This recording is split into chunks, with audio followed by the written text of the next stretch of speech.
எல்லாருக்கும் வணக்கம்.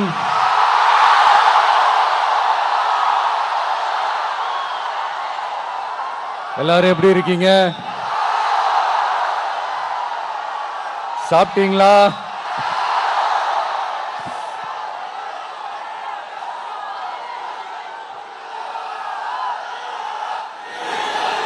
அண்ணா அவர்களுக்கு ஒரு வணக்கம், பெரியார் அவர்களுக்கு ஒரு வணக்கம். இப்ப நான் எந்த மண்ணில் நின்றுட்டு இருக்கிறேன் தெரியுமா? ஆண்டவர் அன்போட நெல்லுக்கடை மாரியம்மன் அன்னை வேளாங்கண்ணி ஆசியோட கடல் தாய் மடியில் இருக்கிற என் மனசுக்கு ரொம்ப நெருக்கமான நாகப்பட்டினம் மண்ணில் இருந்து நின்று பேசிட்டு இருக்கிறேன். என் நெஞ்சில் கொடியிருக்கும்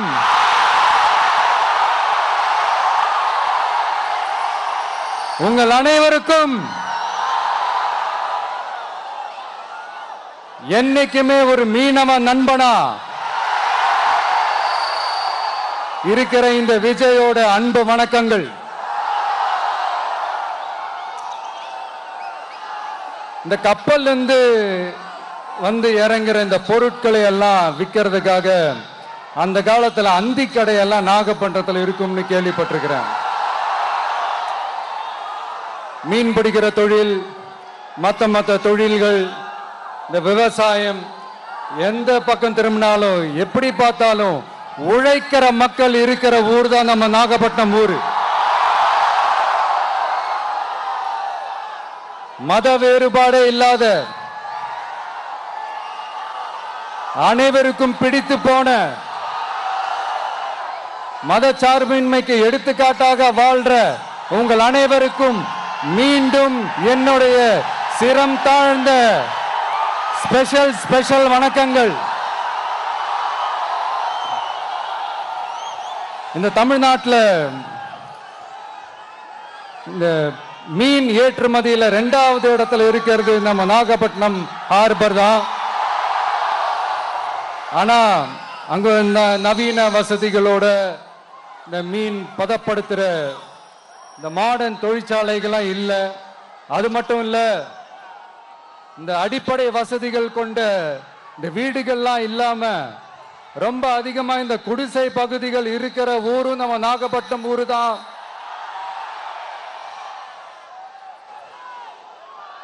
இந்த முன்னேற்றத்திற்கெல்லாம் எங்கள் ஆட்சி தான் சாட்சி. அப்படி இப்படின்ட்டு இந்த அடுக்குமொழியில பேசி பேசி அது நம்ம கேட்டு கேட்டு காதுல இருந்து ரத்தம் வந்ததான் மிச்சம். இவங்க ஆண்டது பத்தாதா? இப்படி தவிக்கிறாங்களே நம்ம மக்கள், அது பத்தாதா?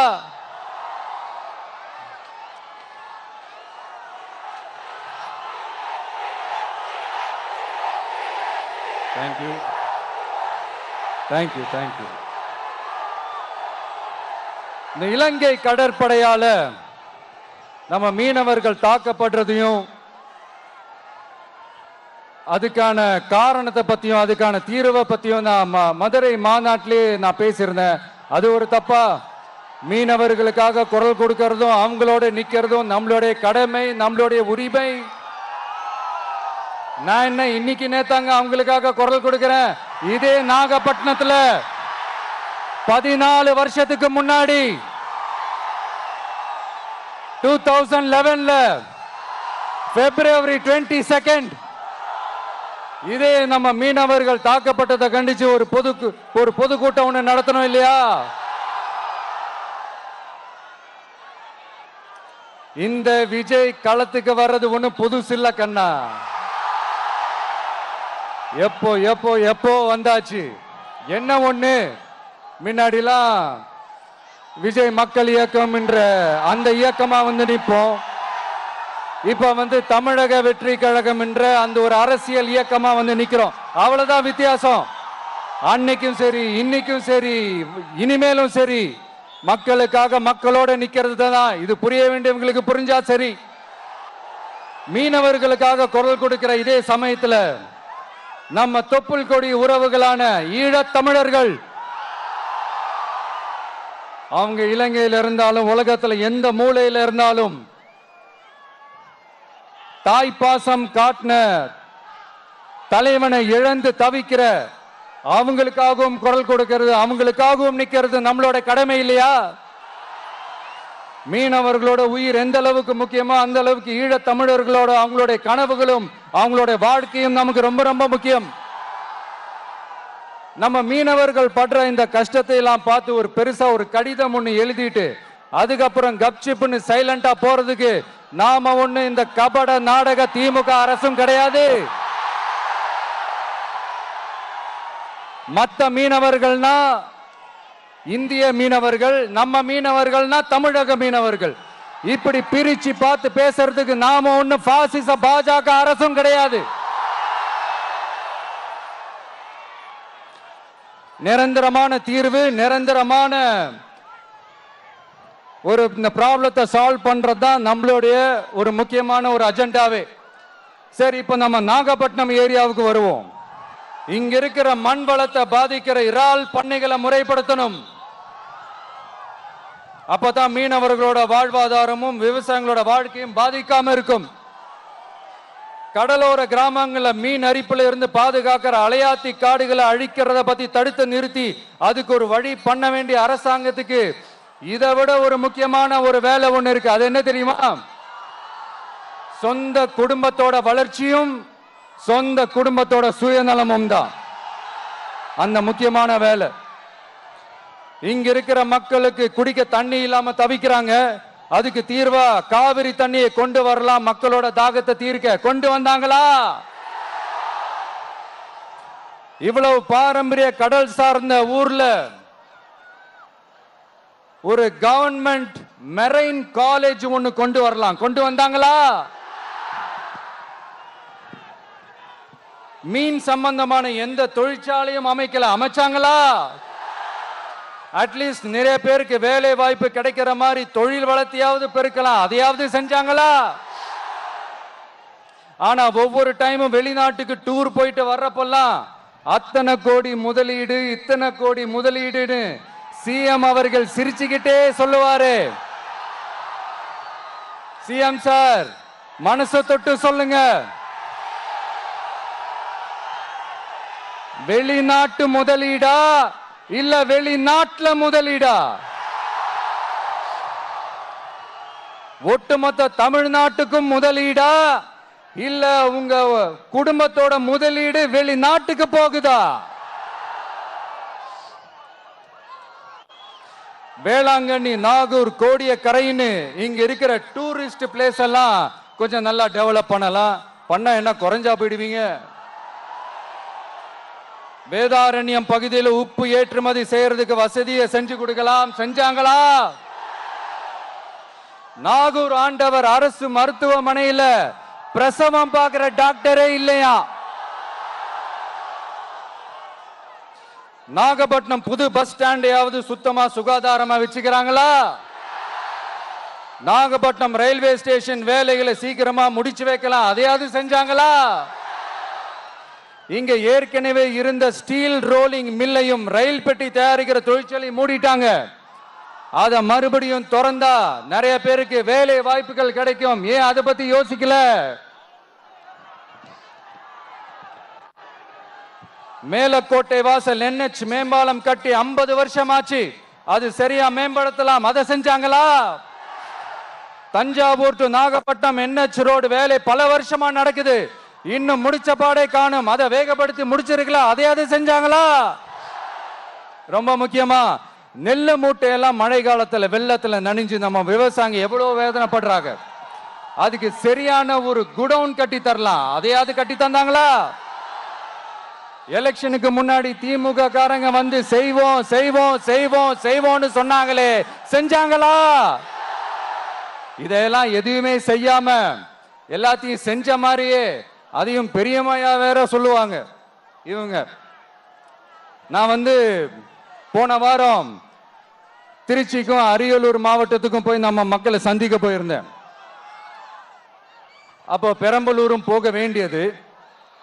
அங்க சில ரூல்ஸ் அண்ட் ரெகுலேஷன்ஸ்.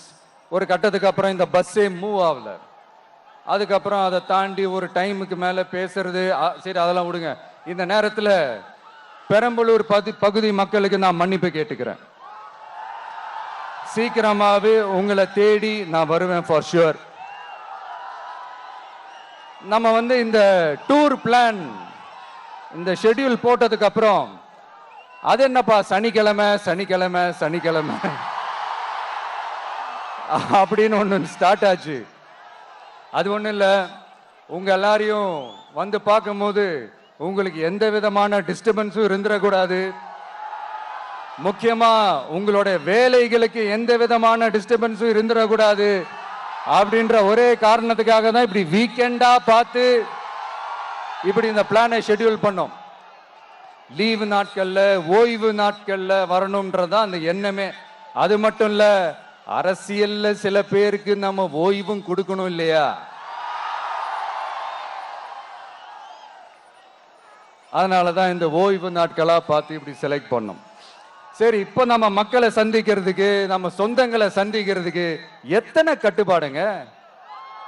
அந்த இடத்துல பர்மிஷன் இல்ல, இந்த இடத்துல பர்மிஷன் இல்ல. ஆனா அதுக்கான காரணங்கள்லாம் நீங்க கேட்டீங்கன்னா சொத்தையான காரணமா இருக்கும். அங்க பேசக்கூடாது, இங்க பேசக்கூடாது, 5 நிமிஷம் தான் பேசணும், 10 நிமிஷம் தான் பேசணும். நான் பேசுறதே 3 நிமிஷம் தான். அதுலயும் அது பேசக்கூடாது, இதை பேசக்கூடாதுன்னு சொன்னா அப்புறம் தான் எதை தான் பேசுறது. அரியலூர்ல போனப்போ நான் கரெக்டா அந்த ஊருக்கு போறதுக்கு முன்னாடி அந்த ஏரியாலேயே அந்த பவர் கட்டு. அப்புறம் நான் திருச்சிக்கு போய் நான் பேச ஆரம்பிச்சதுக்கு அப்புறம் அந்த ஸ்பீக்கருக்கு போற அந்த வயரு கட்டு. இல்ல, நான் தெரியாம தான் கேட்கிறேன் சிஎம் சார்.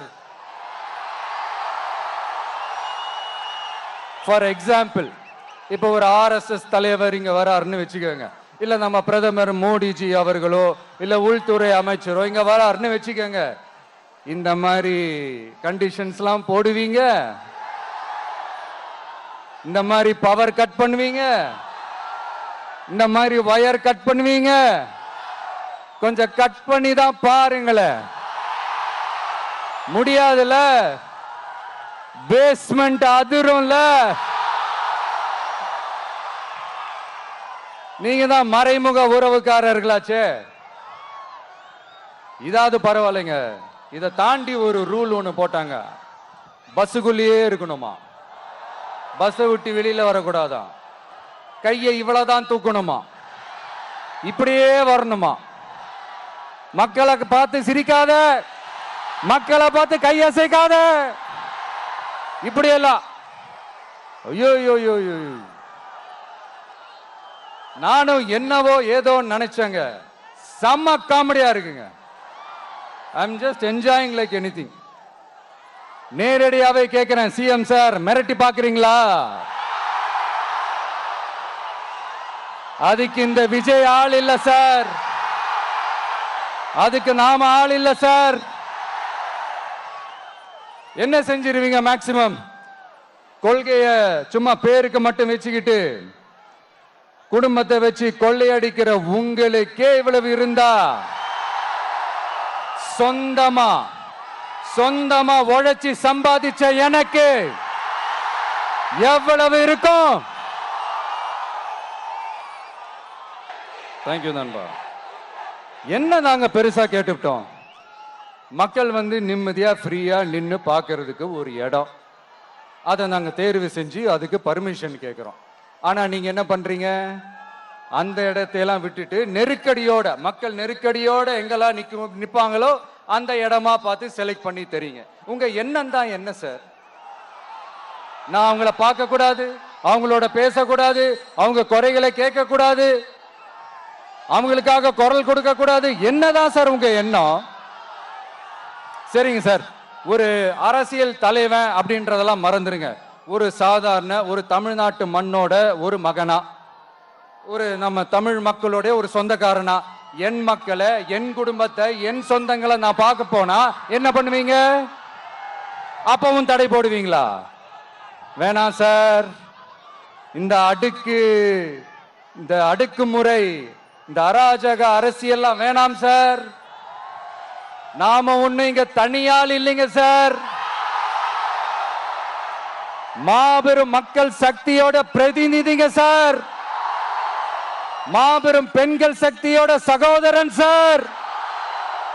மாபெரும் இளைஞர் இயக்கமா இருக்கிறோம் சார். மறுபடியும் சொல்றேன், 2026 ரெண்டு பேருக்கு நடுவுல தான் போட்டியே. ஒண்ணு இன்னொன்னு, ஒண்ணு இன்னொன்னு. இந்த பூச்சாண்டி வேலையெல்லாம் காட்டுறதை விட்டுட்டு தில்லா கெத்தா நேர்மையா எலெக்ஷனை சந்திக்க வாங்க சார். பார்த்துடலாம் சார். கொள்கையை பேருக்கு மட்டும் வச்சுக்கிட்டு குடும்பத்தை வச்சு தமிழ்நாட்டை கொள்ளையடிக்கிற நீங்களா, இல்ல தமிழ்நாட்டில் இருக்கிற ஒவ்வொரு வீட்டுக்குள்ளேயும் ஒருத்தனா இருக்கிற நானா, இந்த விஜயா? பார்த்துடலாம் சார். இனிமேலும் இந்த தடைகள்லாம் போட்டீங்கன்னா நான் நேரடியா மக்கள்கிட்டயே பர்மிஷன் கேட்டுருவேன். மக்களே நீங்க சொல்லுங்க, நான் உங்களை பார்க்க வரக்கூடாதா? நான் உங்களோட பேசக்கூடாதா? உங்க குறைகளை நான் கேட்க கூடாதா? உங்களுக்காக நான் குரல் கொடுக்க கூடாதா? இப்படி நமக்கு தடையா போடுறாங்களே, இந்த திமுக அரசு மறுபடியும் ஆட்சிக்கு வரணுமா? உங்க நல்லதுக்காக நம்ம உங்க டிவிக்கு ஆட்சி அமையணுமா? சத்தமா சத்தமா கேட்டுச்சா மை டியர்? ஏன்பா, நான் தான் அப்பவே சொன்னல, அவருக்கு ஆசையா பாசமா கூப்பிட்டா பிடிக்க மாட்டேங்குது. ஏன்பா மறுபடியும்? கேட்டுச்சா சிஎம் சார்?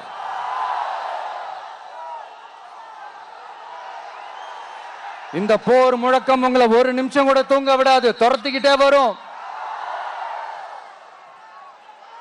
கான்பிடண்டா இருங்க, நல்லதே நடக்கும், வெற்றி நிச்சயம். மீண்டும் சந்திக்கும் வரை நன்றி, வணக்கம். உங்க விஜய் உயிரன வரனா, விஜய் உங்க விஜய் எளியவன் குரல்னா, விஜய் உங்க விஜய் தனியால் இல்ல கடல்னா, விஜய் உங்க விஜய் எளியவன் குரல்னா, விஜய் உங்க விஜய் தனியால் இல்ல கடல்னா. மக்கள் தானே மன்னர்களே உனக்கு காட்ட வரனா.